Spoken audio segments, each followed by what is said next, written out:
बढ़ेंगे दीगर खबरों की जानिब। कराची के इलाके नेपियरली मार्केट से बच्चे की लाश मिलने के हवाले से अहम इंकशाफात सामने आ गए। बच्चे की जुबान काट कर बिजली की तार से गला दबाकर कत्ल किया।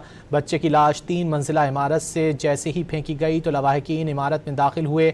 वहाँ मुलजिम हमजा की शर्ट खून से लथपथ थी और ज़मीन पर खून मौजूद था। हमारे नुमाइंदे मोहम्मद बिलाल खान इस वक्त बच्चे के मामू के हमरा मौजूद हैं, उनसे मजीद जानेंगे। बिलाल, बताइए क्या कहना है बच्चे के मामू का। देखिए, ली मार्केट के मकाम से 6 साल बच्चे बली की लाश मिलने पर तफ्तीश का अमल शुरू किया गया, जिसके बाद एक मुलजिम हमजा को गिरफ्तार कर लिया गया है। लाश को छिपा सदखाने मुंतकिल किया गया था, जिसके बाद अब लवाहिकीन छिपा सदखाने पहुंच चुके हैं, लाश वसूल करेंगे। हमारे साथ इस वक्त मौजूद हैं, बली के मामूल से बात करेंगे। अच्छा, ये बताइएगा क्या वाकया पेश आया था। भाई ये एक इलाके में हमारी डेट हुई थी, तो हम तो चले गए थे कब्रस्तान सारे, तो बच्चे गली में ही खेल लेते। तो बहन से पैसे ऐसे लेके गया चीज के, फिर चीज के बाद वो छुपन छुपाई खेलने लगा। दो बच्चे अलग छुप गए, दो अलग छुप गए। ये एक घर में था, वहाँ छुप गया। तो जब छुपा ना तो वापसी नहीं आया था।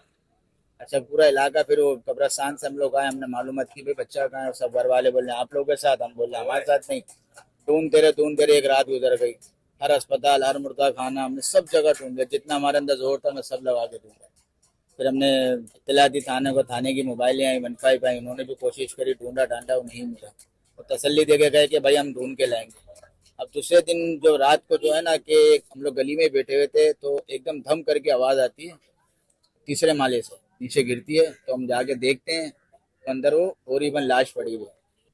जी बिल्कुल, देखें, मुलजिम जो है वो गिरफ्तार कर लिया गया है और मुलजिम की जानिब से पहले पुलिस को गुमराह करने की कोशिश की गई और इब्तदाई तौर पर यह बयान दिया गया कि हम 3 लोगों की जानिब से ये तमाम तर बदफेली की गई, लेकिन बाद में जब मुलजिम का मजीद बयान लिया गया थाने जाकर, तो मुलजिम की जानिब से ये बताया गया कि मैं अकेला ही इस तमाम तर वारदात में मुलविस था।